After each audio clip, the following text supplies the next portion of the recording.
This is AI Buddy Landell, and you're about to listen to Booking the Territory, the unprofessional wrestling podcast. So stop working yourself into a shoot you numbnuts. This show is strictly for entertainment purposes only. Don't be a dumbass and get offended by anything on this show. And if you do get offended, that's a you problem. Before I throw it to the fellas for another banger of an episode, shout out to all the BTT patrons who keep this show going, including the largest Patreon contributors, Disrespectfully, Classy, Mark E. Blassie, Joe Ice, Good Old Justin, and the Token Smurfette and John Potts. Now, enjoy this Outlaw Mud Show podcast. Remember, if it don't snow, it don't go. And be blessed and be a blessing, pal. Woo, Messi, this is professional wrestler Jimmy Valiant, the Boogie Woogie Man. This is Jim Cornette, pro wrestling legend. This is a one-man gang. This is the artist formerly known as Daryl Van Horn, James Mitchell, the Sinister Minister, and I'm here to let you know, don't you dare miss the dulcet tones of Hard Body Harper on Booking the Territory. Booking the Territory. Booking the Territory, unprofessional wrestling podcast. Oh, yeah.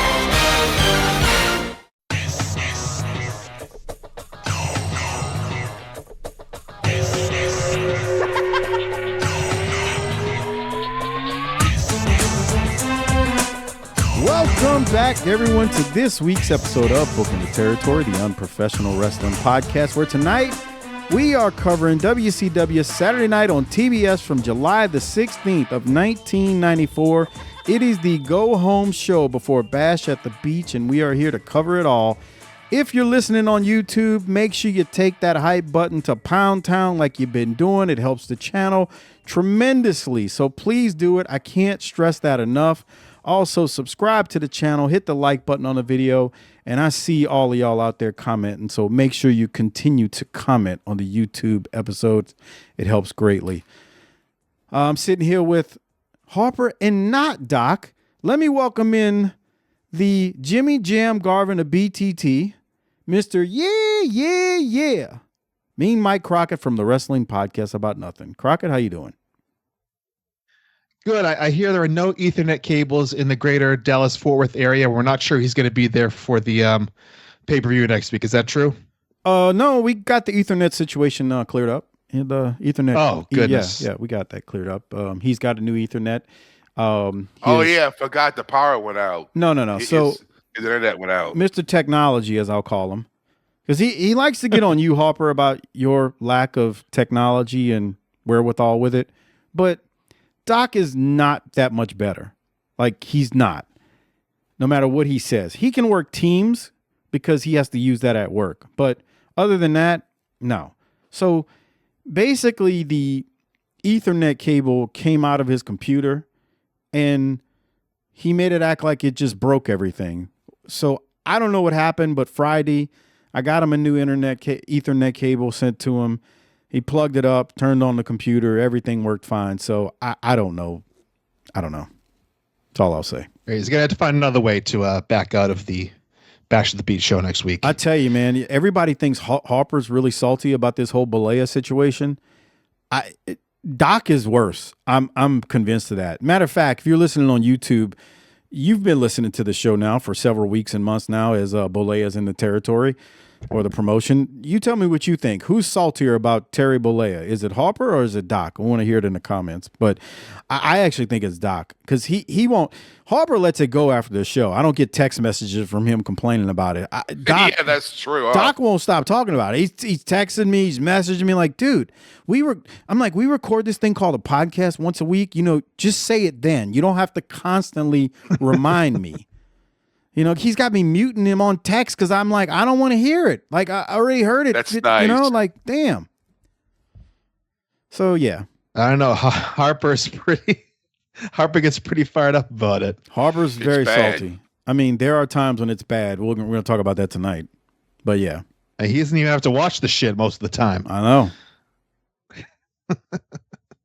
But there's that. I don't know. Harper, how are you? I'm doing great. Been playing Helldivers 2. Who? Hell Divers 2. It's a PlayStation game, and I'm watching the Dodgers right now. They're losing 2-0. How they doing so far? I know it's very early in the season. Yeah, they're 3-1. You know, it happens. I would ask Crockett how his teams are doing, but he don't know. He's like, sports, what's that? Right. I just heard that the Red Sox won opening day and have a 1 cent. So. Well, you see, because you stopped rooting for him. That's probably it. Yeah, I moved away. I moved to the middle of the state. So I saw a post from your buddy Malonis, something about, is it time to panic this early in the season? So it makes me wonder if it's actually going worse than what you just said. Well, yeah, they're 1 and whatever. 3. But he says that they're still destined for the playoffs as far as he's concerned. So we'll see how that holds up. It's still very, very early. Yeah, I mean, like, oh yeah, 4 games. Unless you're the Colorado Rockies. Is that bad for them already? They're bad. Yeah, I mean, you're like the worst team last 2 or 3 years. Hey, oof. All right, Crockett. Anything in the intro, or do we want to get straight to the ring? Because man, it's a long episode. Well, I just want to say one thing. You're talking about the YouTube. You're always yelling about the YouTube and take the hype button to Pound Town, all this shit. All that shit. Fucking, can you cut the shit with the AI graphics, with the AI photos? Oh, you don't like the AI? No, he's what the shit. You don't know how to no sell anything, and it's the exact reason why I keep doing it, because it triggers you. It's the same reason I sometimes insert a beep in the show. I do it to piss off our old time listener and patron Jose Corona, because it triggers him. There's nothing I'm beeping out that's bad, but I do it because it triggers them, and it's the same reason I keep doing the AI images. Listen, AI. You do AI photos, AI images when you don't have. You're making a photo of something that doesn't exist. If you see those shitty photos out there of things that they don't have photos of, so they have to make an AI photo. But you have the images. You have the Saturday Night images, but instead you feed them into the open AI, and it spits out these kind of weird looking half strange versions. Like I saw an image of last week or the week before of Vader and Harley Race in a promo. Harley Race looked like Mr. Woodman from Welcome Back, Kotter. I don't understand why you have the actual images. Use the actual AI is for when you don't have the images. You have them. Use them. Phil Adams, who's a longtime listener and patron, he told me one of the images, Mean Gene, I forget which one it was. It's been multiple ones. He said, Mean Gene, why does Mean Gene look like Saddam Hussein? And why does Harley Race look like Captain Kangaroo?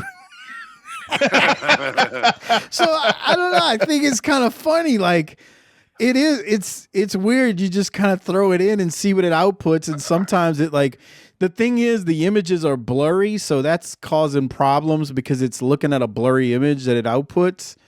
But I don't know. It's kind of fun, I do it because it triggers you. Okay, that's the end of the negativity. Now it's all positive because we're going to be talking about the Hulkster tonight. Okay, that's right. So on that note, are we ready to get into the episode? Sure. Let's roll. All right, let me get the video 2 version. hours. So I'm gonna get the video version going. Just so everybody knows out there that only watches the video version and listens to the video version on Patreon at tinyurl.com/PatreonBTT. The video recorder and software is called OBS, and sometimes it appears it's not picking up the microphones the same way the Zoom recorder does that only tracks the audio. So I'm getting a lot of complaints and DMs and things like that about the levels being off.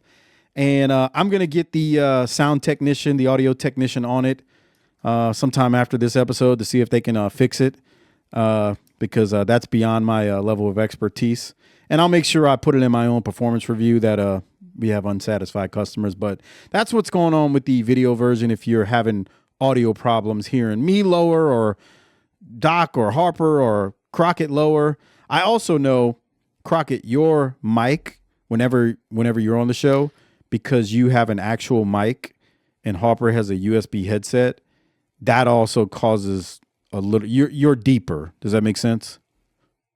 Yeah, I am. You're fucking it up, Michael Crockett. So I just want to Mike point. has Go ahead. Do you have like an actual microphone like in front of you? Crockett does? Yeah. Like an old school news person? Yeah. I don't have the fucking Mark. fucking tinny headset. Yeah, look at you, bro. You're such a fucking Mark. I gotta get the real microphone, bro, because I'm a professional. Yeah, I made a little investment in myself. Old Darren Well, over good there. for you. Thank you. All right. Well, on that note, we will get into Saturday Night on TBS from July the 16th of 1994.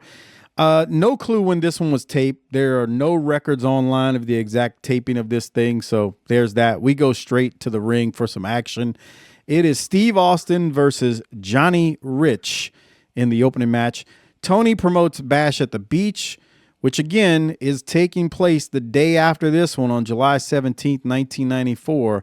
And remember, there will be no review out on this feed next week. You can only hear us on Patreon at tinyurl.com/Patreon BTT. So just wanted to make sure I remind you of that. Heenan is on the money during this episode. He says, why can Hogan have Jimmy Hart and Mr. T, but Sherri is banned from ringside? Crockett, before I throw it to Crockett, what do you think about that, Harper? Is that really fair? No, it's not fair. I mean, he's not wrong. He ain't wrong. That's right. Crockett, what do you think about that? You're a Bollea guy. I am a big Bollea guy. I mean, Sherri is a known. I mean, she showed her true colors at the last Clash. She's already impacted negatively from ringside. So I agree with the ruling of Nick Bockwinkel. Okay. Crockett, you see how you were texting me last week talking about that clicking? That ain't me. That's him with the pen. What? You see, let me give you a little inside baseball here, Harper. I get a text message from this slapdick over here, all right? He's like, Brian, you need a new mouse. All I hear is clicking. I said, thank you. It's about time. I said, that ain't me. Harper's got a pen. He's constantly clicking. And he's like, yeah, bullshit. I'm like, no, exactly. It's a pen. He's clicking. And little did you know, you started clicking that goddamn pen and he's hearing it. And I know he's hearing it because I can hear it. So you hear it now, Crockett? Yeah. That ain't me. That's him. I hear it. No, but you got that old fucking Office Depot mouse. No, I don't. I figured. I have a mouse. mouse. He's still got the one with the ball in it. No, right. That was that. Yeah, that's what he sent me. He's like, you probably got the mouse with the ball in it. You slap dick. All right, on to the match. What do you got from this one? Move on to the hanger, Harper. That's less noisy. Oh my God! Okay. He starts slapping his leg with the hanger.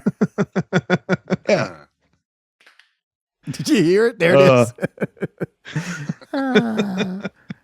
Anything from Austin versus Johnny Rich, Crockett? No. During the match, Tony talks about the injury to Sting and that he cannot compete tomorrow. Because now it's going to be Johnny B. Bad versus Steven Regal for the title. Apparently this is not a real injury. They didn't want to do Sting versus Regal because something that's happening with Antonio Inoki at the show, I believe. I guess maybe that's a little bit of a spoiler for the pay-per-view. But they didn't want Sting to go over on Regal with Inoki there because Inoki and Regal are apparently going to be doing something. So they took Sting out, said that he has a scratched retina from Sherri from the Clash. So they've kind of changed directions on that. But that was the announcement that Tony made during this match. But as for the match itself, nothing much. His standing figure 4 is the finish.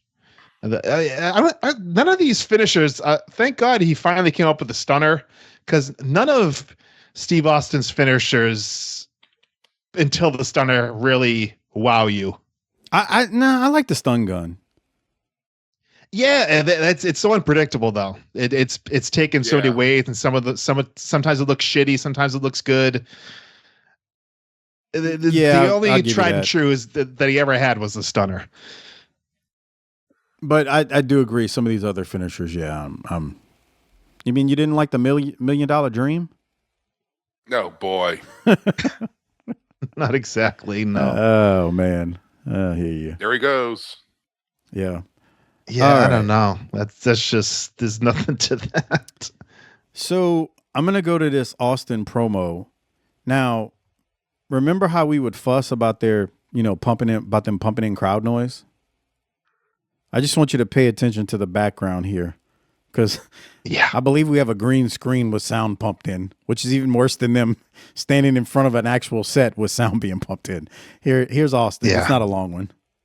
All right, folks, less than 24 hours from now, 7 o'clock Eastern Daylight Time, tomorrow, live from Orlando, Florida, the Bash at the Beach, the single biggest wrestling spectacular of all time. United States champion stunning Steve Austin, you've been on a roll for the last year and a half or two. But tomorrow night, challenging you, Ricky the Dragon Steamboat. I'm ready for Ricky the Dragon Steamboat. You know why? I bet you noticed that martial arts display I just gave you, didn't you, Gene? Huh? Did you notice the sideburns I'm growing too, starting? Never noticed those, no. You know that does it, Gene. I come out here, I give you the martial arts display, I show you the sideburns. You don't give me any respect. And I think that's Ricky Steamboat's biggest problem. He never has given Steve Austin any respect, just like the whole United States public. I'm telling you right now, Ricky Steamboat, I think you're too stupid to beat me because you've got all the qualifications. Hold on. I find Ricky Steamboat to be rather brilliant, especially in the ring. Has you ever turned the referee's head and cheap shot at his opponent? No. Has you ever thrown a man over the top rope while the referee wasn't looking? That's not his style. Has you ever stuck a thumb in a man's eye to get back on top? Well, that's what I call stupid, and that's what it's going to take if he's going to be the United States champion, because I'm going to hit him with that stuff all night long, and that's the bottom line. Steve Austin will be the United States champion. He is looking for respect. Will he get it? Do you hear the booing coming from and then there in front of the green screen? It is terrible. Yeah. Yeah, that looks bad. And do you see the belt? See how the belt, you can see like the green screen interacting with the belt there? Yeah, I just realized it. How bad I didn't notice it until you said it. That was the one thing I didn't notice. But yeah, it's like blending in with the green screen at times. Wow. Yeah, it's... Yeah, that's bad, man. Very poorly done. Yes. It's just crazy how so we went from, I guess... Who knows where they're actually standing? They're not in center stage, or they could just use the backdrop, right? That's in center stage. They gotta. Who knows, dude? They're probably standing in a hallway somewhere. That's true too. Yeah, very weird. Anything else from it, Crockett? No. Austin did tell Steamboat is too stupid to defeat him. So we move on.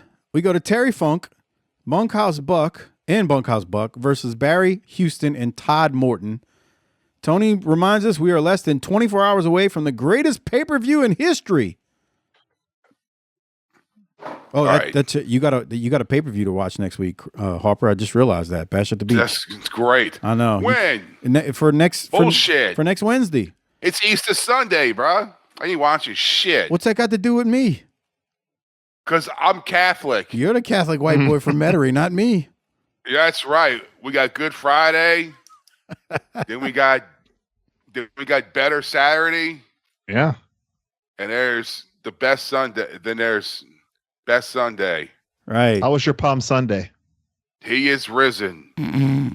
As Doc said, and so has my... Come on. Remember we recorded a Smoky Mountain episode on Easter Sunday evening one night. And Doc said he has risen and so has my bleep. He said he was going to go. He said he was going to go find him an egg later. Jesus. What a classy person. Right. All right. You let your hair down in those Smoky Mountain episodes, huh? Oh, God. Sometimes. That was him, not me. Oh, yeah. Yeah. All right. Again, Tony says we're 24 hours away. Harper's going to be watching it and providing his great commentary. And again, it won't be here on this feed. It'll only be on Patreon at tinyurl.com/Patreon BTT. I have one timestamp, Crockett. I'm going to go to it right now because Terry Funk is in there putting in some work. And Terry Funk disrespectfully slaps this poor bastard across the face a few times. Right here. It's coming up. If I got my timestamp right. This Barry Houston fella. I mean, he just paintbrushing him a few times. Anyway, what were your thoughts? Yeah, that's what I had too. I had the slaps. I had at 15:44. There's a power bomb. Oh, on the floor. Yeah. It looks like he's trying to do a pile jar, but then he did. Oh yeah, he did. Yeah. Because I mean, the standard Terry Funk pile jar, but is it Todd Morton? That was Barry Houston. Yeah, he sits up on it. He just kind of let go and just became a power bomb on the floor. Yeah. Anything else? No, a lot of pile drivers at the end. Sure are. That's all I remember. Yeah. Funk hits Houston at the end with 3 pile drivers. Because one just you can tell enough. You can tell it's a 2-hour show. Well, so I was going to say that. Like, whenever it's an hour show, these matches, especially lately with Hogan here, and they got to talk about Hogan so much, like these matches, they're like none of them are more than 2 to 3 minutes. Except for the main event, it'll go 8. Everything else is like 3 minutes because we got to get commercials in and we got to get everything else in. But on these shows, you can tell like some of the matches, they're probably longer than they need to be, even though sometimes on the 1 hour show, they're shorter than they need to be. And it's just kind of weird how it's almost like, when you look back at it now, you're like, okay, they're just stretching things out on these matches. They're just way too long, but it is what it is. Funk pile drives Houston 3 times and that's a wrap. And then we got to get literally it seems like they booked the same number of matches, whether it's a 1 hour show or a 2 hour show. It's like the exact same format. And there's like, okay, instead of 12 minutes for a 2 hour show, you have 4 minutes for the 1 hour show. It just seems like the format sheet's exactly the same, just with shorter matches. That's exactly what they do. I couldn't have said it better. Because that is exactly what they do. Except for the main event. So instead of a 20-minute match in the main event, go 8 or 10 or 9. Yeah. And the rest of the matches, instead of 10 minutes, go 4. It is exactly what they're doing. Look at this unholy alliance. I froze it here before I go to this promo. These 4. We got Colonel Parker, Bunkhouse Buck, Meng, and Funk with Mean Gene. Crockett, you want to say anything before I play this? Because Funk is hilarious. I'm glad Funk put his entrance gear back on after the match. Right.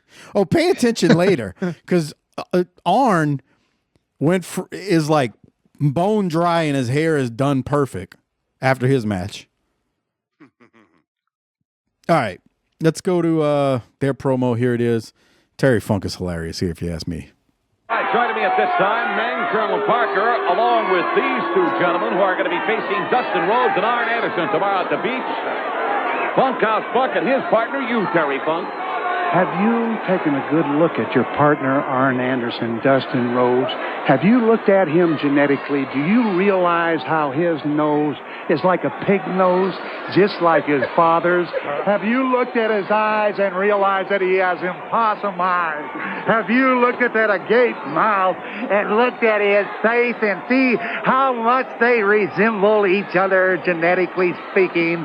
But genetically speaking, both of them are handicapped because neither one of them have a brain. Do you understand what I'm saying? They don't have the ability to step in the ring and compete. You better remember that when you're in the ring, Anderson. We're going to give you a chance to step out. And then we want want to hear you scream and holler, Dustin, Daddy, Daddy, come and help me. Come and help me. But where is Dusty Rhodes going to be? He's going to be back in the closet where he always is.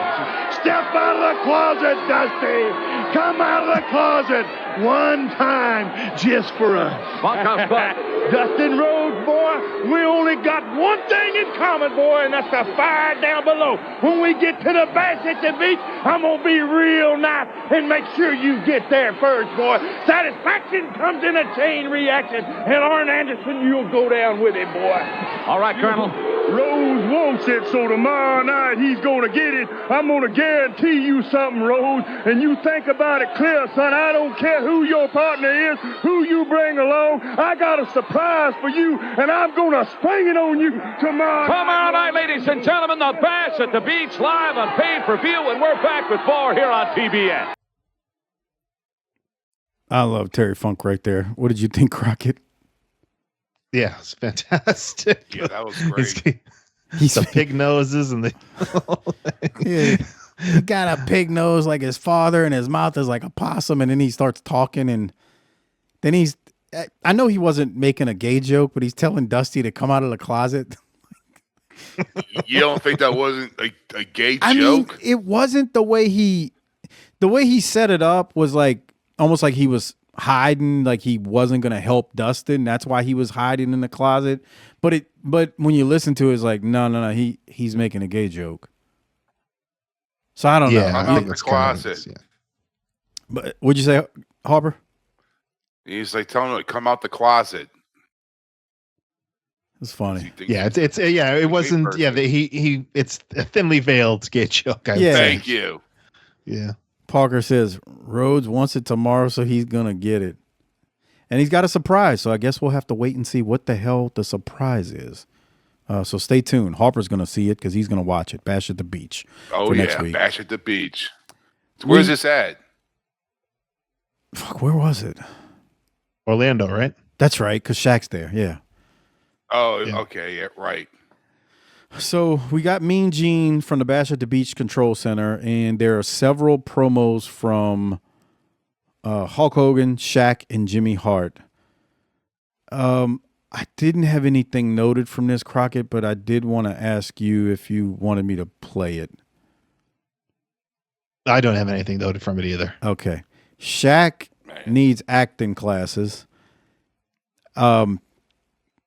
Jimmy Hart, who we love, is just like the biggest cheerleader of and unbelievably stuff you'll ever see. Shaq rips off Hogan's shirt in this promo. I don't know two what else. Men tearing each other's shirts off. I mean, Crockett, I really like you. If I ever cut a promo with you, I don't know if I'd start ripping your shirt off. Look how that looks. Wait. Don't worry about it. There's anything wrong with that, right? It looks. Right. Just look how that looks, though, without the audio. you shut up. You're such a homophobe. I know. Come on, Mills. Oh, my God. All right, Harper.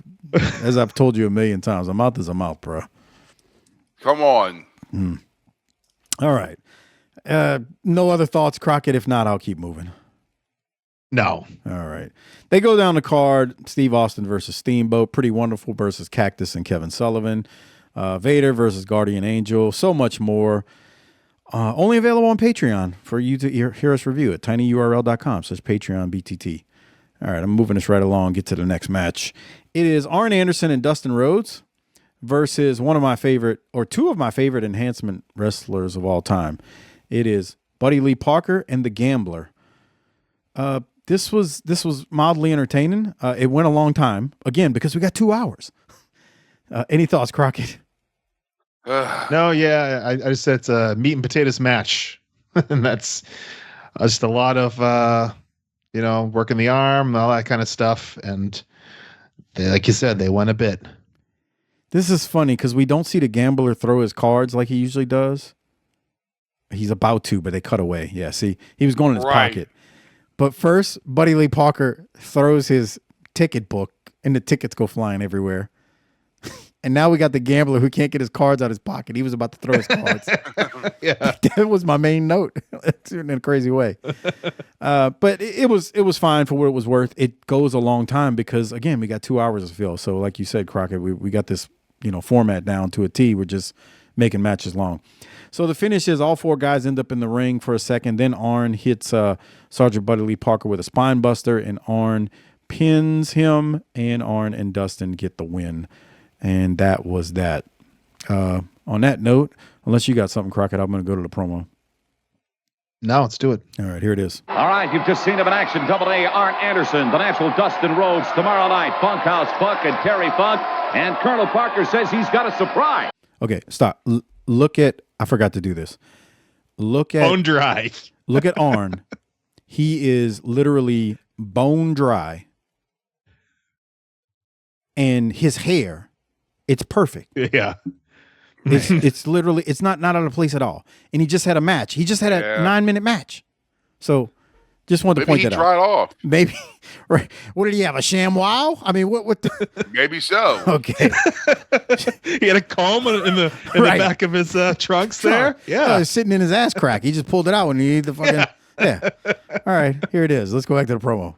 Natural Dustin Rhodes tomorrow night. Bunkhouse Buck and Terry Funk. And Colonel Parker says he's got a surprise. Surprise. He's never had a surprise for Dustin Rhodes. First of all, Colonel, I know that I've been a thorn in your side for a long time. You brought in Bunkhouse Buck to eliminate me. You brought in Terry Funk to eliminate me. You've even tried to do it yourself. Why? Now you even got yourself a bodyguard. Because you're too scared that I'll rip your head off. Those are the facts. Well, I went and got me a partner, the Enforcer. He's big, he's bad, he's tough. And everybody knows it. That's his reputation. We're going to come to the Bash at the Beach tomorrow night to fight. So you better be ready, and I mean you better be ready. What about it, Arn Anderson? The time for talk is over. Let's get ready. All right, ladies and gentlemen, tomorrow night, tag team action. These 2 men facing Bunkhouse Buck and Terry Funk. Call your cable company now, and stay tuned. We're back after this. Meat and potatoes, but I've watched it 100 times because I needed to see Arn's hair look just beautiful after a match. All right. We continue. During commercial, we are told we're going to see Jean-Paul Levesque coming out next. But first, we see highlights of the feud between Hulk Hogan and Ric Flair, along with how Sherri ended up in the corner with Flair at the Clash. Since we don't talk about highlights, I'm just going to fast forward through that. And now we're going to go to Hunter or Trips, or what do you call him, Crockett? You're on a first name basis with him. Do you call him Paul, or what do you call him? Oh, of course. Okay. He's Paul to me. Okay. Yeah. Jean-Paul Levesque. To me, a Dman. I was trying to remember on Saturday night. I think this is technically the first time he's wrestled as Terrorize, and we saw the name Terrorizing on the graphic when they were doing the live interactive show where people were quote unquote calling in to vote for who they wanted to wrestle. But I think this is the first time he's wrestled on Saturday night under that name. He's taking on Davey Rich, who must be in town with Johnny Rich, and that's why he's here. Crockett, thoughts on your favorite wrestler, Paul here, who goes a very long time with Davey Rich? Yeah, it's an honor to finally be on a show with Mr. Levesque. A very clunky explanation for the name change. Tony Schiavone has the unenviable task of trying to explain away why he was terrorizing when he came in, and now he's Jean-Paul Levesque.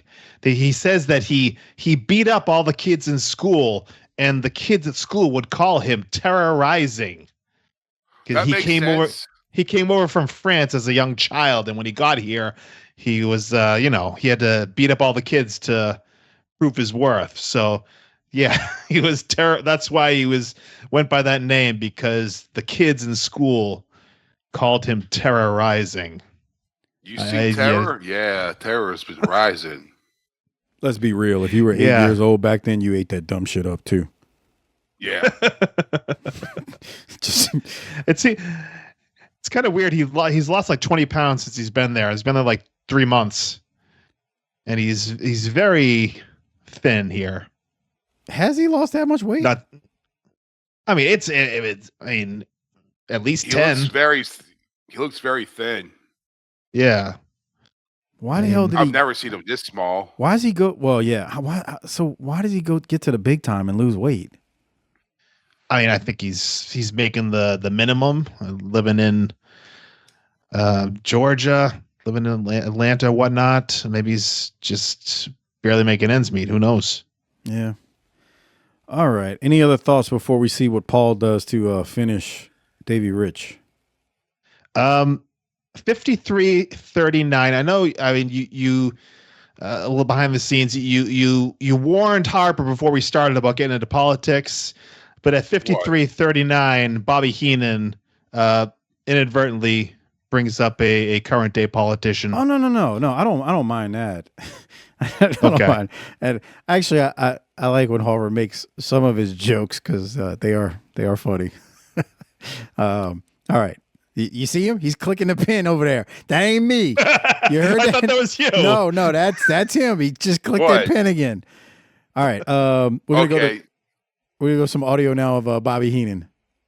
Hey, he's a fine-looking young man. A little bit of an attitude. Nothing wrong with an attitude. Yeah.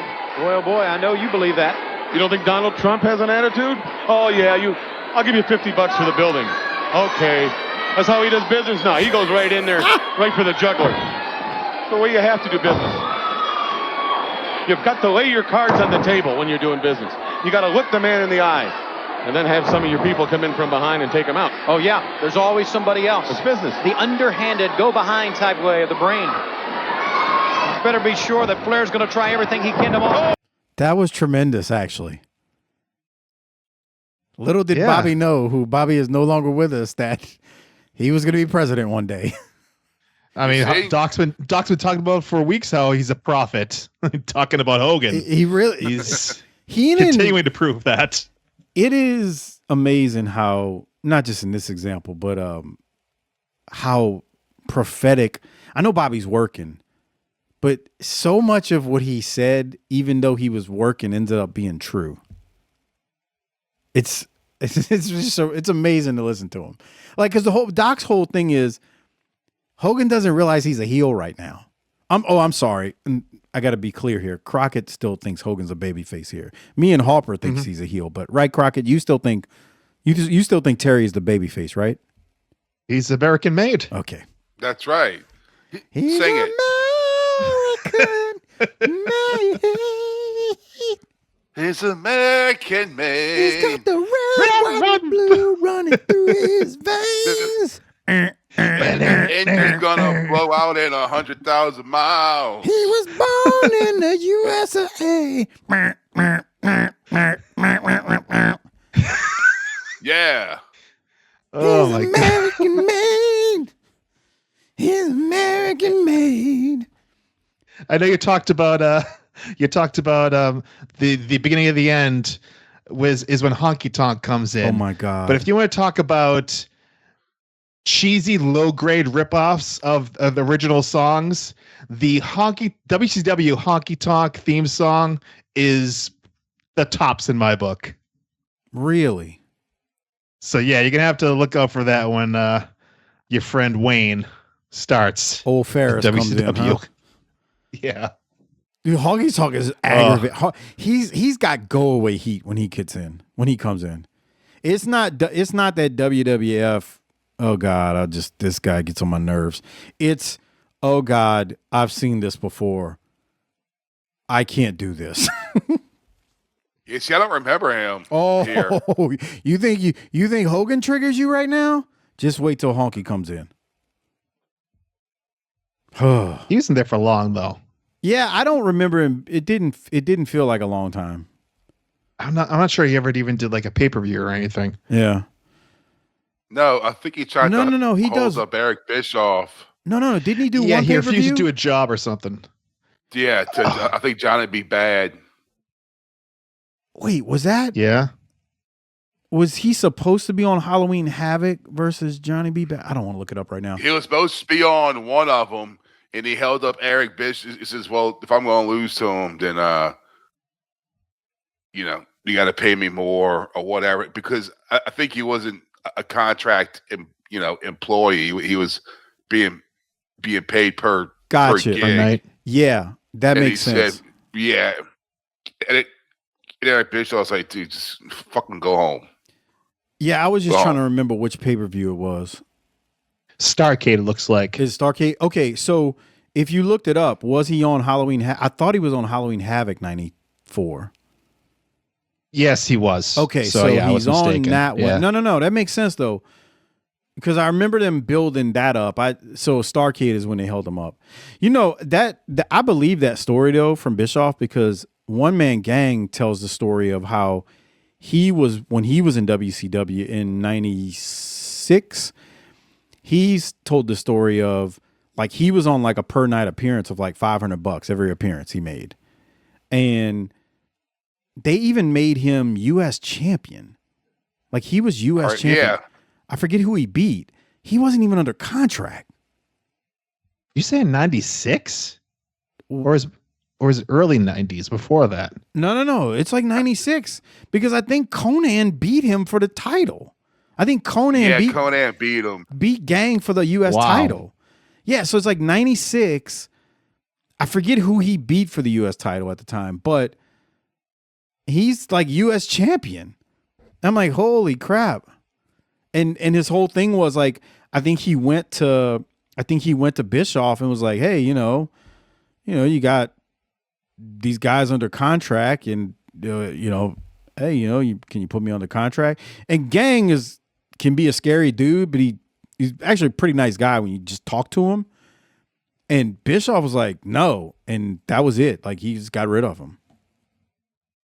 Oh, so that's what I was mistaken. He had 2 runs. He was in there in 91. Yeah. And then came back. You're thinking of an earlier run. Yeah. I didn't realize. Because I remember he's part of the Dungeon of Doom, I believe. Is he? That would make sense. Yeah. I mean, because he was part of Sullivan's thing in like 91 or whatever too. So briefly. Yes. So so he beat Kensuke Sasaki for the U.S. title. Okay, and it wasn't even on like I don't even think it was on a pay-per-view. I think it was on like a freaking worldwide or so. It was weird. It was on like one of the secondary shows. At least that's what I remembered it being on, and then he loses it on like I don't know if it was a Saturday night or a worldwide. Like he won it and lost it on like on secondary shows. It wasn't like a main show or anything. Yeah. Yeah, man.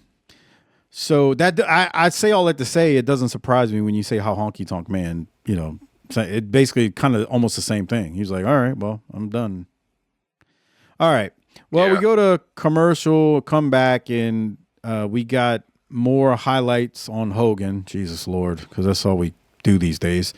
And then we come back, and this looks like another one that's going to be a great AI photo that you're going to love, Crockett. But anyway, fuck, I need to go to this because I want Harper's been calm all night so far. I need Harper to get angry, so we're going to make Harper angry with this promo. And because I said that, he's not going to get angry. But let's go to Hulk Hogan, Mr. T, and Jimmy Hart, and see what the hell they got to say during this very lengthy promo. Here it is.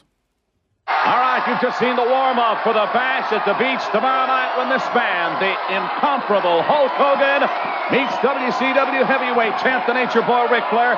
Joining me, Mr. T, this week, as well as the mouth of the South, Jimmy Hart. Tomorrow night's the night, Eugene. I can't wait. It's wrestling history. The T-Man's going to be there. The Hulkster will definitely be there. Ric Flair. What about it, Hulkster? Well, you know something, Mean Gene. Slick Rick made the mistake of his life, brother, when he signed his name across from mine and all the Hulkamaniacs, brother. Oh, yeah, he's styled and profiled 11 times in the WCW. But now we're down to one man, one belt, one night. History will be made, brother. And in Orlando, dude, Ric Flair, we've got your number, brother. You showed us your down card. You made us realize what you meant when you said you were the dirtiest player in the game, brother. But I just want to set the record straight one time for you, Ric Flair, for Cinch with Sherri, and for all those Hulkamaniacs. The Shackmeister is there for one reason. George Foreman is there for one reason, brother. This isn't a Hollywood play on words, brother. This is serious business, the most serious of all time. Oh, yeah, I trained with Foreman. Oh, yeah, I went to the Shackman for moral support. But when it came down to the 11th hour, when it came down to the nitty and the gritty, brother, when it came down to clawing, fighting, and scratching for what I believe in, there was only one man who was there in 84, and now at 94 he's back for more. One man who lived the dream with me, and one man who's gonna live it all the way through. And that's why we've been busting people up from New York City to Chicago to Los Angeles, brother. That's why we sleep at night with one eye open. Since with Sherri, we got your number. But T-Man, what are you gonna do if Ric Flair has any more tricks up his sleeve, brother? I tell you, Hulk Hogan, I pity the fool. I pity him. Any man who try to sneak my man, that's why I'm here. I'm not a basketball player. I'm not a boxer. You know, I was there with the man 10 years ago, and we back together again. He called me. He told me he need me, and that's why I'm here. And I pity the fool who tried to think sneaky. He gonna get the title and keep it. That's my job. I'm gonna be watching his back. Well, you know something, Mean Gene? Hammer and Hank's gonna be there also. And as he put his arm around me and Mr. T in utter confidence, sorry, Jimmy Hart, he told us, brother, with you two coming to the plate, it's gonna be like beating Babe Ruth's record, Hulk Hogan. Not only are you gonna be the biggest star in the WCW, along with Mr. T, you're also gonna set history. And when you set history, make sure that you dig in hard. Make sure you hang on tight, brother, because history lasts forever. And that's what we want to be. With you at my side, Mr. T. With you as the maniac mugger, brother. I'm with you all the way. I'll be there. I'm the man. Other guys might come and go, but I'm going to be there for eternity, brother. You'll see, and the people are going to see. I'm back with you. WCW. Me and Hulk Hogan. Jimmy Hart. Me and Joe Green. We're here. You know something, you squeaky little mouse, Jimmy Hart? You know Hulk Hogan could put Mr. T in a ringside seat. But the way I figure it, the maniac mugger should be cruising the premises, should be Hulk Hogan's security blanket at all times. So I want you to watch him, guide him in the right direction, Jimmy Hart, and I want him cruising at all times around the arena. I'll be doing it. And what you gonna do when the largest arms in the world and Mr. T run wild on you? I pity the fool. Come on, it's 7 o'clock Eastern Daylight Time on pay-per-view. The Bash at the Beach and the match of the century. We're right back. All right, Harper, I got to go you first, man. Did Mr. T say Mean Joe Green? Yes. Yes. Is he going to be there too? I think he's supposed to be there. I can't remember. I haven't watched it in a while. Man, they're just bringing everybody that would answer the phone. I think he meant Mean Gene, or he doesn't know Mean Gene's name. I think he said Mean Joe Green. Okay. That's what I'm thinking. That makes sense. Bro, okay, was it just me, or did that go just entirely too long? It went too long because they got time to kill. Yep, that's it. They're just getting warmed up. Right. Yeah. They're like Zoncha when he's trolling on social media. They just get warmed up. He hadn't even thrown his fastball yet. Oh, my God. I don't think Shackmeister didn't catch on like Hogan was hoping. God, Shackmeister. Shackmeister. I can't, bro. Go ahead. What were you saying, Harper? George Foreman's going to be there. Shaq's going to be there. Oh, my God. Yeah, shit. It ain't good. I can't wait to watch this. I know you can't. I can't wait to hear you guys talk about it. I hope Doc's heart doesn't explode. Because, man, he's not seen it before.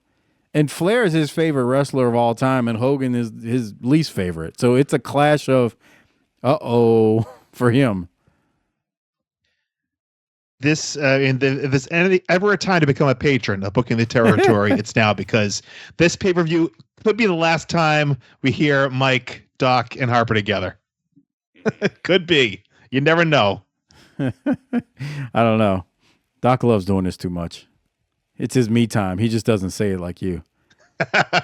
Matter of fact, you got your bath bombs going in the bathtub. You sitting there with the laptop on a table or something while you soak, or what's going on over there?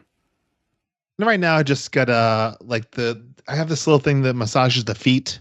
Okay, so I'm just kind of rubbing that against that a bit. God. That's nice. That's Yeah. wow. I'm easing into it, you know? All right. It's a long show. 2 hours. Did you have anything from Hogan and Jimmy Hart, though? And Mr. T? No, it's just, it's the usual spiel. But you're a Bollea guy. Oh, you did see the cutlery, right, around Mr. T's neck? You were talking about last week. Oh, the week before? yeah. We talked about that last week when it triggered Harper. It's still around his neck. Look. It's still there. The fork and spoon and knife, it's still there hanging. He's going to carve They're you gonna make up. a meal. They make a meal out of Nature Boy. It's the same day and night. It probably is the same night. I don't know. Oh, Jesus Christ. That one got Harper last week. This is so bad. Oh, my God. All right, well, we'll move along. We got the Guardian Angel versus Denny Brown. I don't know if you remember this guy, Harper, but we haven't seen Denny Brown in a long time. That name sounds very familiar. He, on one of our very early Saturday night shows, he's there, and he was the NWA World Junior Champion at the time. He, right here. Oh! Right he was here, in the first match of Starrcade. That sounds about right. In the very, very, very, very first Starrcade, right? He was in that first match for the NWA Junior Heavyweight title. Look that up, Crockett. I don't want to say yeah. I don't want to do Doc's number. And I mean, that's what I sure. like. That's my little, biggest memory of him. Well, he was on one of Flair for the Gold. Okay, yeah. He was on one of the very first Saturday nights we did, or somewhere when we started doing Saturday nights when we were at Techwood. And he cuts a promo and he sounds like he just smoked a bowl. That's my memory of Denny Brown. He was the NWA World Junior Champion at the time. But anyway, it was this is him. I don't think we've seen him since Techwood. I don't recall him being here any other time. But anyway, I do have some audio from Bobby and Tony that I need to play. Mind like a steel trap, Harper. Starrcade 84 opening match. Denny Brown defeated Mike Davis. There you go. You see? You see? Well, that is him. And we saw him on Saturday night, although it has been a while. So I'm going to go to 109.27 because Tony, well, there's listen to Tony and Bobby here on commentary. Well, the Angel wasting no time. Look at the eyes on this man. His eyes just go back and forth like a convict, like a criminal. Well, that is one you're hearing. And he's got his Guardian Angel shirt on and his New York City Sanitation Department pants. Hey, Tony. Hey, Brain. He's a garbage man.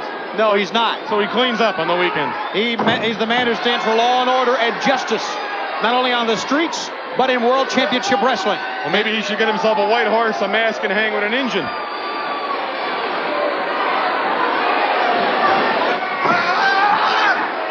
That was not politically correct.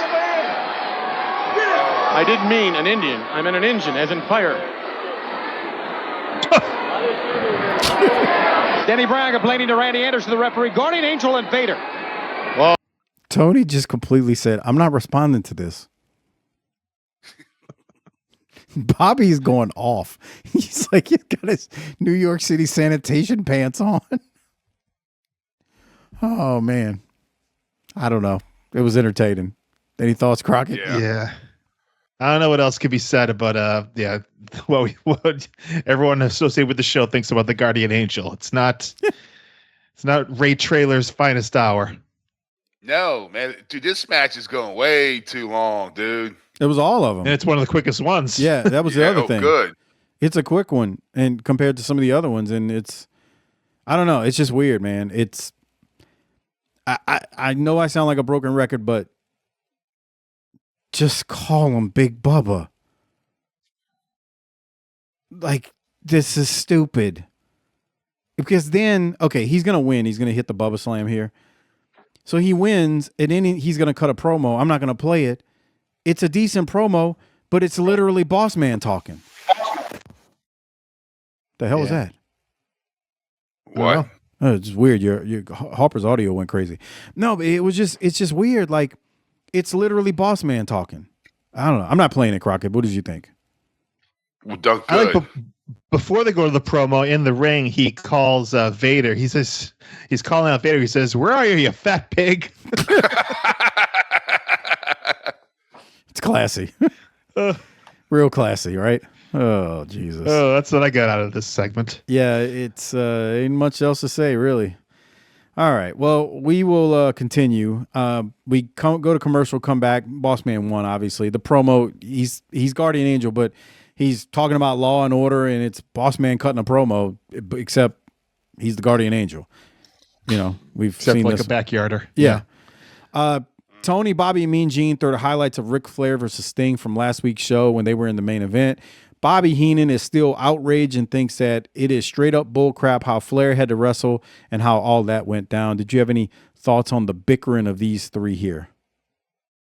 No, just the fact that they're not in front of a green screen here. They're actually there at center stage. But yeah, I didn't really have anything on this segment. We then go to Vader versus Mike McReynolds. This match was quick as it needed to be, but I'll throw to you to see if you got anything, Crockett. I got 129.55. All right, what are we looking for? It just says toss. Oh, okay. So I'm assuming Vader tosses this hapless young man. Yeah, he slings this poor little dude around. He's skinny though too. Jesus Christ, that took strength to do that. Yeah, it didn't look like he was getting much help at all. This is the timestamp that I have when he gets DQ'd, because watch what he does. He presses him, and then he just says, "Screw you." That's nice. Did you see that? He just tosses him over the ropes and hits the floor. I mean, the guy falls like a comet, dude. Look at how he hit. Do you think that was the planned finish? My guess is that that wasn't supposed to happen. That wasn't supposed to happen, but Nick Patrick basically had to call it because he tossed him over the top rope. I can see that. Bro, look how he hits though, man. Yeah. That was rough. What the fuck? Yeah, I guess that floor must be really padded for them to do that. I don't know. That doesn't look. That padding doesn't look that good. Well, maybe. I don't know. Looks pretty flimsy. That looked like it hurt. That's all I'm gonna say. You know. See, this is Nick Patrick was just talking to him right there, saying, "I'm gonna have to DQ you, man. I'm gonna have to DQ you." It looked like because he didn't call for the bell right away. So you're a former referee, who's now in the New England Pro Wrestling Hall of Fame. That's right. Well, Chaotic Wrestling Hall of Fame. I'm sorry. Excuse me. I need to be appropriate here. Chaotic Wrestling Hall of Fame. Thank you. How big of a ring did you get? A ring? Yeah. How big was your ring? Yeah. I did not get a ring. I got a. You got a plaque, huh? It's a very weighty, like lucite plaque. Yes, it's pretty heavy. It's gonna be sitting in the bathroom stall rest stop somewhere in Massachusetts, right? No. I'll treasure that forever. Gotcha. Okay. You got to make it your profile picture. Oh, I should have. Shit. Good thinking. Oh my God. Great idea. Let's do that. There's another New England referee who has done just that. Yeah. Is there? Yeah. Yes. Did all your contemporaries come to support you the night you went into the hall? Not really. No. No. Well, I mean, was Malonis there and Fury? I know Malonis and Fury were there because you sent a picture. Malonis was there. Yeah, and then I failed to acknowledge him in my speech. Oh God, that pissed him off. Well, the thing was at one point in the speech, I got heckled. Someone yelled out, "Wrap it up!" Who heckled you? And afterwards, I was told it may or may not have been Brian Malonis.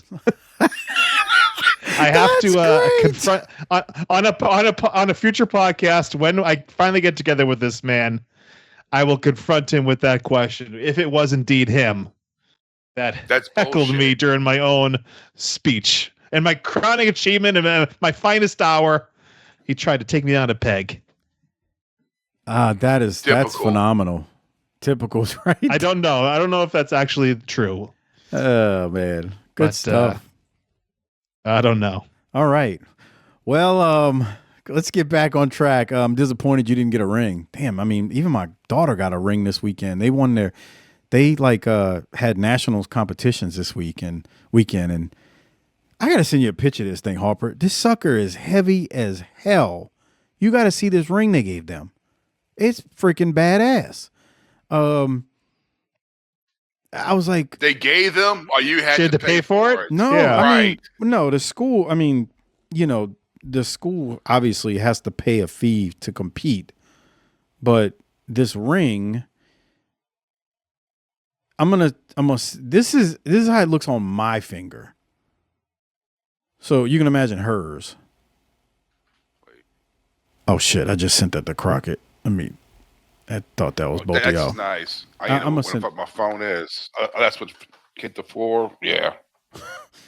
Anyway, it's amazing because Crockett didn't even get a. Jesus. The thing's huge. Looks like a World Series ring. I mean, it is heavy too. I mean, it's not real gold, obviously, but it's got some weight to it. Like we were like, damn, they gave y'all that. So anyway, they won the national title for their dance team, drill team stuff. It's a big Texas thing. I don't know. Crazy though, how the size of that thing. And you didn't even get a ring. All you got was a plaque and a heckler. Wrap it up. That's nice. Yeah. All right. Let's continue. Vader. By the way, yeah, go ahead. By the way, Harley Race does look like the porn version of Captain Kangaroo right there. Captain Kangaroo is pretty on point. I mean, it's true. He kind of looks like him if you think about it during this era. Yeah. I mean, he didn't have the same color. You gonna play that? I can. Do you want to listen to Vader? Hold on, let me go back. It's not bad. It's good. Yeah, he's pretty good. Leon's got talent. Let's go to Leon. Ladies and gentlemen, you've just seen this big 450-pounder in action. Tomorrow night at the Bash, Vader is going to be facing the Guardian Angel, Harley Race. Let me tell you something about the Guardian Angel. He's a lion dog. You saw him yourself nearly beat me half to death with that club in the ribs. That's why he lost his identity. And now the only thing left to take is your stinking pride. And this man, the biggest man in all wrestling, is going to do it. Vader. Hey, we all know what happened 4 months ago. And if you want to talk about history, okay, I'll give you a history lesson. First of all, I took away your name. Yeah. Secondly, your nightstick, your handcuffs, your uniform, your pride, your integrity. And let's face it, I kicked your butt all over that arena, Mr. Guardian Angel. And now you're talking about being a Guardian Angel, wearing some sissy red coat and some sissy little hat. Let me tell you, you talk about being initiated into the Guardian Angels. You talk about being a fallen angel. No, brother. That wasn't the test of your life. The test of your life is getting inducted to the House of Pain. All right, tomorrow night, ladies and gentlemen, the Bash at the Beach, Vader and the Guardian Angel. We're back in a minute. That's funny when he's talking about Guardian Angel's hat, your sissy little hat.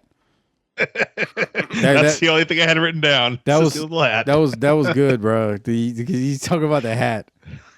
And Harper's been talking about the hat for weeks with all the little pins on it and stuff. Yeah. All the flair. You're right. That's why they're called hat pins. Because of Guardian Angel. Right. Oh, man. Good stuff. All right. Any other thoughts? Is it? It is. No. I mean, here's the thing. Vader probably has the best promo right there so far. Yeah. I mean, Austin was good. I should say that. Well, Funk. Nah, I'm wrong. Funk was great. Funk was outstanding. Yeah. Funk's in the leading contention for the Rolex right now, if you ask me. All right. Well, we will continue. We go to the main event of the show. It is Cactus Jack and Kevin Sullivan, who are the World Tag Champs right now, versus Bad Attitude. The thing was, we hadn't seen Bad Attitude in a while, and then we saw them last week, and now here they are back. So they've been on Worldwide and other shows. They just took a Saturday night break, and I love Steve Keirn, but every time I see him in this gimmick with his hair starting to thin and that Starting. You're right. It's like much thinner than yours. And that wild mullet that he's got in a ponytail this week, it's hard to look at. But I will go to you, Crockett, because you're good at breaking down these things and noticing when the ref doesn't catch anything and whatnot. So any thoughts on this one? Well, you were trying to remember what Harper said about Keirn that made you laugh a couple weeks ago. Yeah. What was it? And it was when we were picking who gets the Rolex, and he said that Steve Keirn gets the Rogaine. That's right. That's right. That's nice. That's right. I could not remember, but that is it. the Rogaine. He gets the Rogaine Award of the week. I read this news article. Evidently they're gonna start. There's a new form of Rogaine. It comes in a pill, so maybe you should try that, Crockett. Let me know where I can get it. Oh man, They still sell Rogaine? Oh yeah, I'm sure it's a big money maker. Well, let's look. People just hanging on to what they got. Oh yeah, it's See, I took Rogaine, but it didn't do anything. No. Yeah, like that makes you dick limp, right? 20s. All What? right. Walmart. That makes your dick limp, doesn't it? It made my head itch like crazy. Really? Yeah. My dumbass brother-in-law was taking it for a while, and it makes your apparently one of the side effects when you first start using it, according to him, and I did look this up, it like you start like shedding like your hair. You'll like actually like shed hair. There's like a shedding phase before it like kicks in. But anyway, I just looked it up, and men's Rogaine extra strength minoxidil. This looks like a few months pack at 3 months pack at Walmart. Name brand, $49.97 for a 3-month serving. That's not bad. You can get the knockoff for a little bit cheaper. So apparently, you want to go in on a you want to go a pack? Want to go in on a pack? Y'all are terrible. Yeah. Anyway, from what I know, it doesn't like. From what I heard, it doesn't grow hair, but it stops it from falling out. Is what I understand it's something about that. like that. I mean, Yeah, like if you take it early enough, you can keep what you got. Yeah, it didn't grow anything. Don't let me fuck this shit. Yep. You just say screw it. You gonna go with the Dr. Phil look, huh? That's right. Fuck it, man. Yep. Both of y'all bald bastards. What about you, asshole? I'm not naturally bald. I shave it. Yeah, right. Right. Bullshit. You ever see that episode of really all Seinfeld? bald. Yeah. There's the episode of Seinfeld where a guy shaves his head and he says, "Oh, you got a full head of hair. I just shave it." And then he lets it grow in because his boyfriend, he's Elaine's boyfriend, and Elaine wants him to grow it in. It grows in, and he's got the classic horseshoe pattern, and yeah, so that could be what's happening there.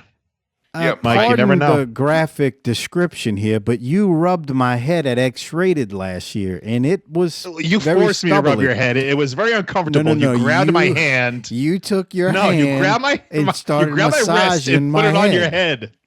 No, it's not what happened at all. Don't listen to him. I felt violated. He's from Massachusetts. He doesn't know what he's talking about. That's right. He's rubbed, a minute man. He had a few beers and he said, "Let me see what that hair is like." And he took his head and he rubbed it and up against the grain all kinds of ways. And he was like, "All right, yeah, that's you can grow it." That's exactly what he said. That did not happen. Who are you going to believe, me or Jimmy Jam Garvin of BTT? Right. Jesus. I'm afraid. It sounds like you're Hogan's biggest fan. You're lying just like him. All right. Well, on that note, making shit up. Oh no, I would never. Okay. Anything from this long match where we get some holes and we rake some people across the eyes and we punch and kick and there's nothing really happening. Crockett, help me out here. No. Yeah. Well, speaking of losing your hair, Bobby starts talking about Kevin and Dave and or Evad and say they have the same kind of melons, just a little moss growing on top. So there's a whole lot of Rogaine. Yeah, now that I look at it, I think Steve Kerr looks like he has more hair than I thought he does. Or is that just... He might be having the...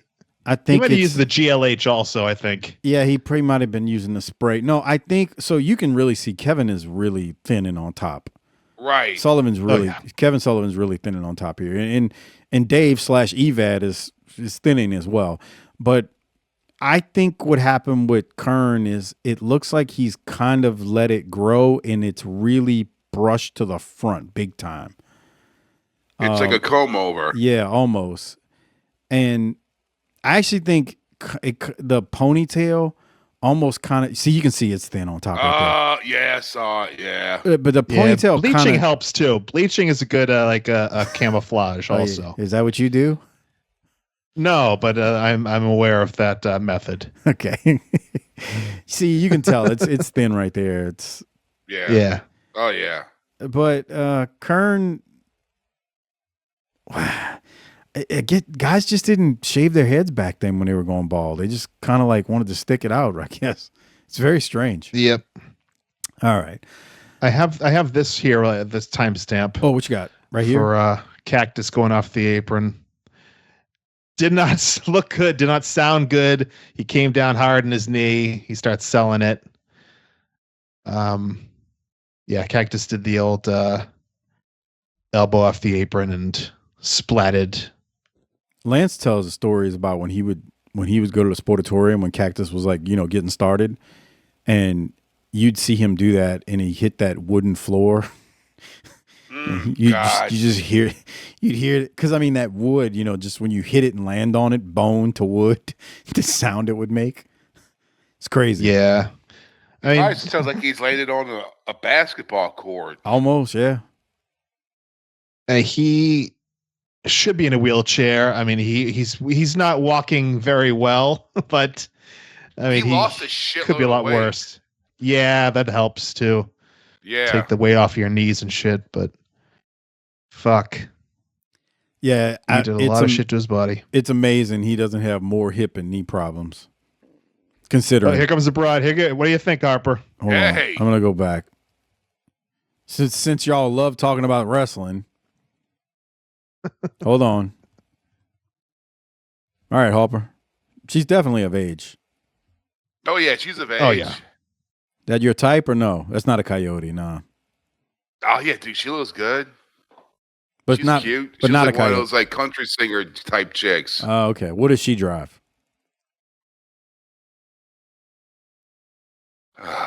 Let's see. You need to have ChatGPT pulled up, take a screenshot, throw the screenshot in, and say, "Hey, what type of vehicle does this woman drive? What's the stereotype here?" I'm gonna do that. GMC Safari. Oh, I thought you were gonna say a tracker. Do it. A Geo tracker. Yeah. I don't know. How old do you think she is? mid to late 20s? Oh no, she's I 30. thought she's older than that. Okay. Yeah, she's in her 30s. Okay, 30s then. Yeah. She Yeah, she left the somebody kid with wrong. she left the kid with her ex, and she's looking to find a man tonight. I'm going to the wrestling show to see some real men, unlike you, Bob. Steve Kern's got his eye on turd. that. Oh yeah. He's trying to get some on the hang. Share bleach. I like that bald one with the long hair. He makes up for what he doesn't have on top and the back. Oh, God. Yeah. What is wrong with y'all? He looks like the guy that owns the comic book shop on The Simpsons, but I don't care. Crockett, what did you think about the discussion about the Smoky Mountain fans in the crowd from week before last? When Harper's like, dude, he's got to go join the Navy or the Air Force. He's got to get out of there. This kid's not going to stand a chance if he doesn't leave these people. That's true, bro. You got to get away for that environment. And I'm still haunted by the Jim Ross lady. Oh, that broke a lot of people. Yeah. A lot of people. She hit me up. Right. Okay, sure. All right. Well, I guess we're done with her. Crockett, any other thoughts, or do we want to get towards the finish here? No, let's go to the finish. All right. So things break down in this match between Cactus Kevin Sullivan and Bad Attitude. It turns into a four-way brawl. Cactus makes the hot tag to Kevin Sullivan. Cactus goes over the top rope with Bobby Eaton. Nice little bump, I guess. Cactus takes the corner post on the floor. Kern collides with his tag partner. Kevin Sullivan goes to make the pin, and Cactus holds Kern's leg. And Sullivan and Cactus Jack end up getting the win. The other note I had from this, the crowd really didn't care. Yeah, that sucks. I know. They're just sitting there. There's the bump with Cactus and Bobby Eaton going over the top. I don't know if this was taped the same week. I didn't look at the crowd to double check because the notes aren't clear in the history of WWE.com. But man, the crowd, I don't know if they were just exhausted because they had seen something else that was more exciting, but nobody is enjoying this. Let's just say that. Yeah, maybe it was after the live show. That's what I was thinking. I mean, they cheer when Cactus and Kevin Sullivan win and get the 3, but I just, for the most part, like it was almost like they were told to jump up on the pin because during the whole match, they're just kind of like sitting there watching and they're just sitting on their hands, as they were saying. Yeah. Steve Kern had one of those Ramco AWA figures, didn't he? I think you're right. I didn't think have he it. did. Yeah. Yeah, the Fabulous Ones must. Yeah. Right. So. Dude, they had one. It wasn't Ramco. It was one of those other. I mean, there was a million knockoff Keyman figures. They had one Randy had. It was he had like a purple skull, and his arms and legs were purple, and the torso was clear with the water in it with like glitter, like those snow globes. What? Yeah, and I always thought it looked so cool. And it popped up on Facebook. Someone shared it on one of those pages I followed. I was like, damn, I forgot about that shit. And I sent that to Randy. I was like, bruh, remember this? He's like, oh my God, I remember that. So Randy looked that figure up. Dude, it's selling for like $2,000 or some shit. Wait. The head was a snow globe? What did you say? No. The head was like a purple skull, like a kind of like a Skeletor knockoff. Okay, I got you. Yeah, and then the arms and legs were purple, and in the torso, in the chest was this like it was plastic see-through, and it had water in it with the glitter in it. Okay, like a snow globe. Damn, and it was worth like $2,000 when you looked it up. $2,000 people selling that shit on like fucking eBay. I couldn't fucking believe it. Shit. Should go to show you, man. Some of them damn figures, how much money they're worth, especially if they are rare. Well, the thing is that those like knockoff ones that we would just look past in the toy stores back then, those are worth so much more because they're so rare. Right. They didn't. Right, They had yeah. any of 'em. Right. It's Because crazy. every kid's like, oh, I want that. Right. I want the He-Man. Right. I want the real deal. Right. That's crazy. All right. Yeah. Well, before we rate this show and hand out the Rolex and Toot Toot, it's the go home show. We need to hear from Flair and Sherri. They're with Mean Gene. Let's see what they got to say. O'clock Eastern Daylight Time, the Bash at the Beach, and the biggest match in professional wrestling history. With me at this time, the WCW heavyweight champ, the Nature Boy, Ric Flair. And the young lady to my immediate right, the big news, of course, regarding you, Sensuous Sherri. You have been reinstated, and you will be in the corner of the Nature Boy in Orlando tomorrow night. Exactly where I should be. Ric Flair, very fortunate. First of all, shut up when I'm on here talking. The level of respect for the world champion right now is at an all-time low. Last week, the Queen and myself came out here, took care of business, did what we had to do. In other words, we outsmarted the general public, we outsmarted Sting, and we outsmarted Hulk Hogan. And tomorrow night, whether you like it, shut up, or you don't like it, it's gonna be Sensuous Sherri and the Nature Boy side by side. And Hogan, remember this, when you walk that long, immortal aisle, you had a choice. You could have walked, or you could have stayed. You're in the game now. There's nowhere to run, nowhere to hide. Tomorrow night, it's you against me and the Queen. Let me tell you something, Hogan. You thought that you were the greatest of all time. You thought that there was nothing. You thought that there was nothing that you couldn't conquer. Well, my friend, you have met your match. Ric Flair is the man. He will always be the man. And diamonds are forever. And so is Ric Flair. Woo! In 7. Flair was next to Funk, the best part of this thing. Oh yeah, dude, that was heel Flair. Yeah, he said the level of respect for the world champ right now is at an all-time low. I thought that was great. The best part, the other best part is accurate, yeah. Because they are. It's like no respect for Flair now, and he's still the man. The other part that was great was they're actually in front of a crowd, so we get a legitimate organic reaction, which as much as, we think Terry is a heel, they're cheering for him because, Flair's conditioning them to with his promo. I just thought this was, for two reasons, it was great. Flair's great there for what he's saying, and then they're actually in front of a crowd that feels like they care, and then he woos at the end, and I love that. So I thought this was a great way to close the show going into your pay-per-view on tomorrow night. Thoughts, Crockett? No, yeah, it's a perfect way to close the show. You gotta get those last few pay-per-view buys going into tomorrow night. Yeah, Flair doing what he needs to do.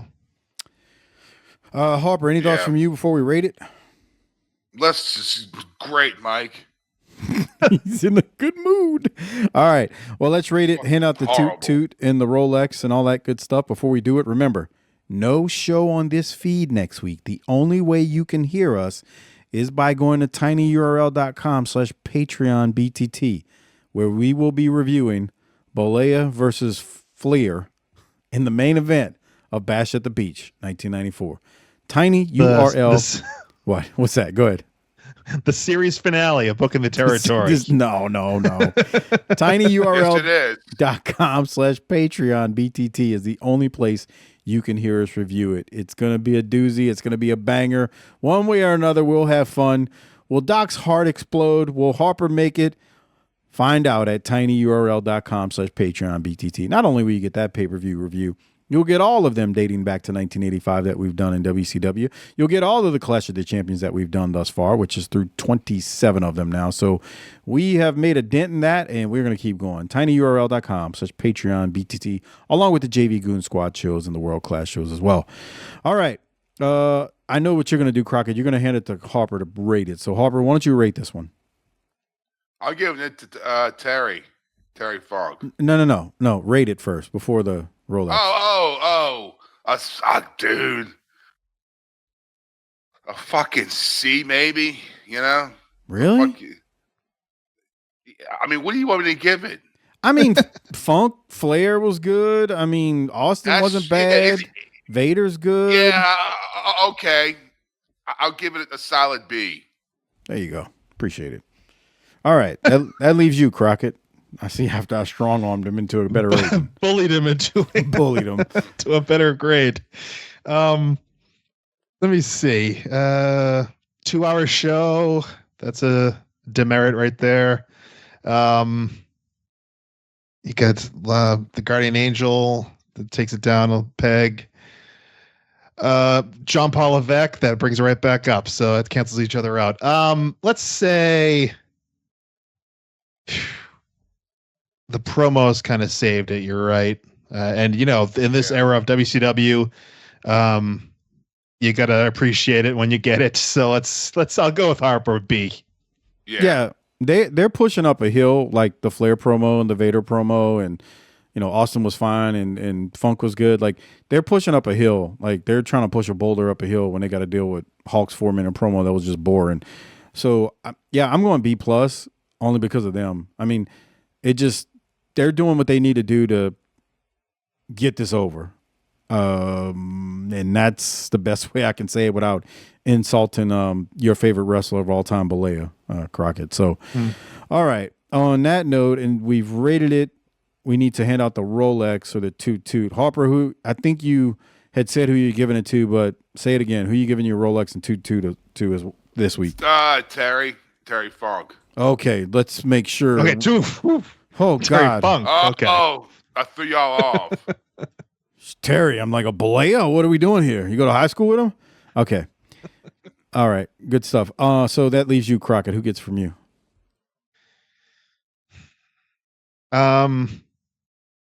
Yeah, it's between Terry and Flair. I think I'll go with Funk as well. All right. Ric Flair's got enough.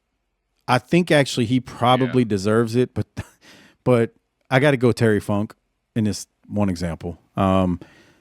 It was good. I know he's not in the main event. I know it's Flair, but I'm going to give it to Funk because Funk was good, making fun of Dusty and talking about him being in a closet and all that good stuff. So there's that.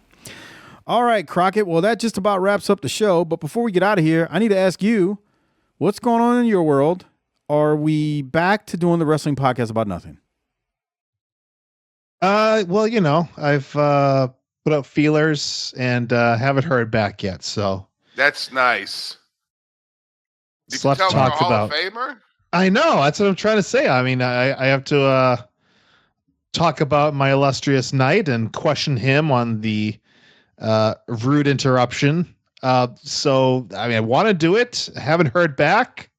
We'll see if we can get that to happen because I did promise at the end of last year that there would be a new episode up. And I'm not going to break that promise. I'll tell you that much. Last year? Like the last 3? Well, you know, come on. Life gets in the way sometimes. I know we can't all be every Thursday for years like you guys. Every Thursday forever. Hey, cut me some slack, bro. I mean, Jesus Christ. All right. Well, that's fair. All right. So, in other words, we don't know when the next one's going to come out, which is where we were when we started. So that's fine. Yeah. All right. Well, one more thing though. Yeah. What does D-Man think, Harper, about Bash at the Beach? Oh, but this is some bad times, bro. This is some cartoon shit, bro. This is fucking horrible. This is a dog fucking time for fucking wrestling, bro. Not just WCW, but with WWF too. I mean, they actually never fucking draw anything. You got Mr. T out there? Friggin' 10 years too late? We got Mr. T fuck next to gonna drag out Bo and Luke Duke for fucking Dukes of Hazzard.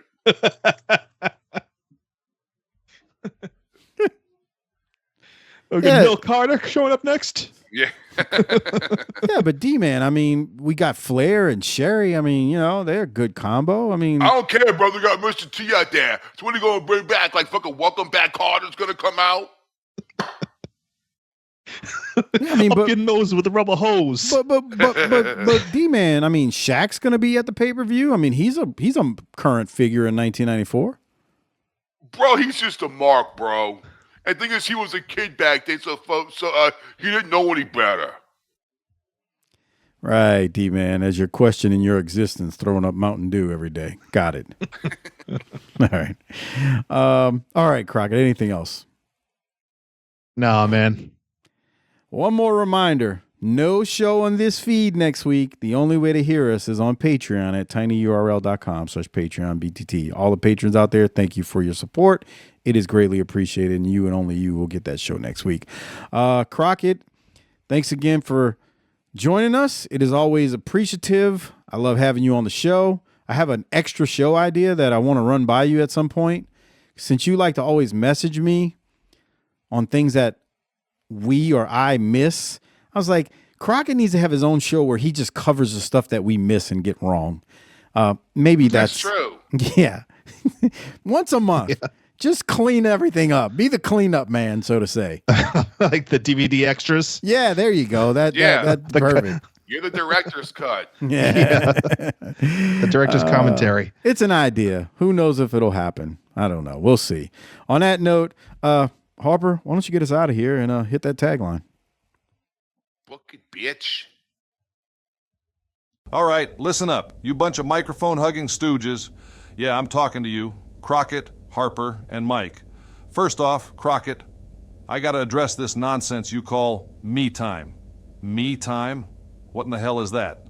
Back in my day, me time was getting up at 5 a.m., running a territory, and making sure the boys didn't burn the town down before bell time. You don't take me time to do a podcast. You earn the right to talk, son. But no, not you. You're sitting there, probably lighting candles, dimming the lights. And don't think I didn't hear about those bubble baths. That's right. I said it.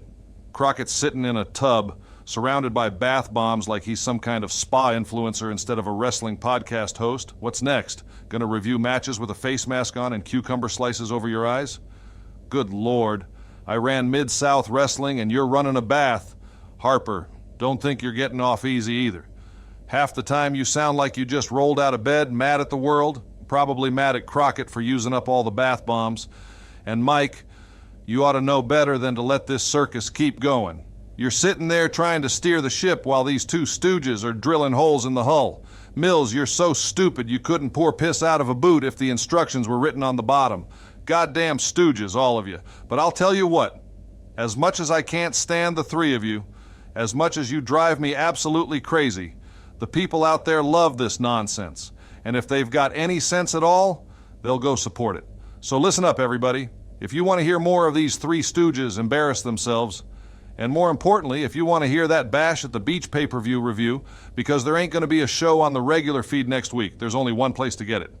You go to tinyurl.com/PatreonBTT and you sign up for the Booking the Territory Patreon. That's right. Fork over a few bucks and keep this operation afloat. Because clearly Crockett's bath bomb budget ain't cheap. Now, if you'll excuse me, I've got to go remind myself what real work looks like, not sitting in a tub talking about wrestling. Good night, and try not to be such a bunch of stooges next time.